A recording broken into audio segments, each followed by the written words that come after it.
Bonjour à tous, bonjour à la communauté Coyote et bienvenue dans la région de Porto, au Portugal, pour prendre le volant d'une voiture qui fait référence depuis plus de 40 ans.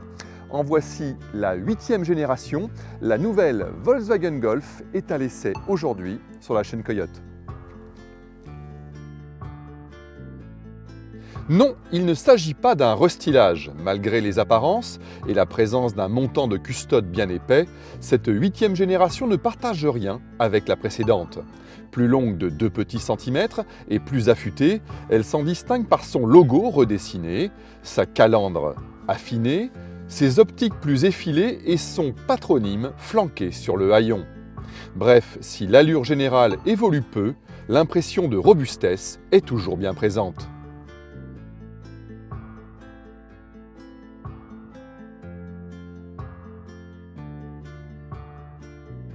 D'une nouvelle Golf, on attend aussi un bond technologique, et de ce point de vue, on n'est pas déçu. Un univers 100% digital s'est substitué au compteur analogique. À l'image de ces 2 dalles de 10 pouces, parfaitement intégrées à la planche de bord, l'atmosphère respire le numérique. Commande sensitive pour allumer les phares ou gérer la climatisation, le tactile est omniprésent et l'ergonomie ne souffre pas la critique, comme on atteste le confort des assises ou la manette, discrète et pratique, faisant office de levier de vitesse. La qualité de finition, au standard Volkswagen, austère pour les uns, net et sans bavure pour les autres. À empattement identique, habitabilité similaire, idem pour le volume du coffre.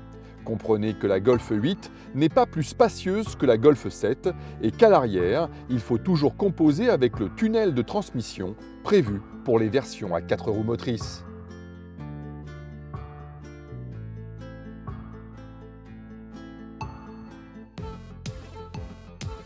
Résolument dans l'air du temps, la nouvelle Golf propose un large choix de motorisation, du 100% thermique à l'hybride rechargeable en passant par l'hybridation légère.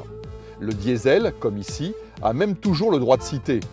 Au volant, le conducteur prend tout de suite ses marques.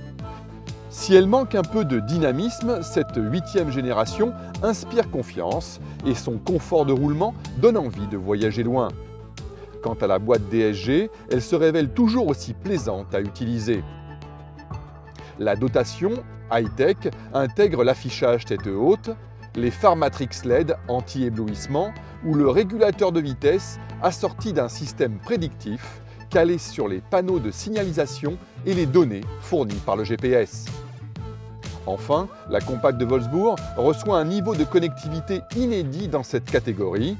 Elle peut notamment communiquer avec les infrastructures extérieures et les autres véhicules pour s'avertir mutuellement des dangers alentours.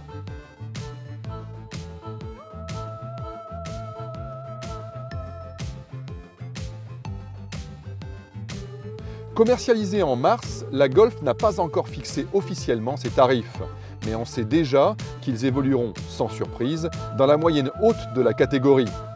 Ils devraient débuter à 28 000 € quand même pour le TSI 110 chevaux et s'établir à 36 000 € environ pour cette version TDI 150 chevaux. La sobriété de cette mécanique devrait cependant la préserver de tout malus.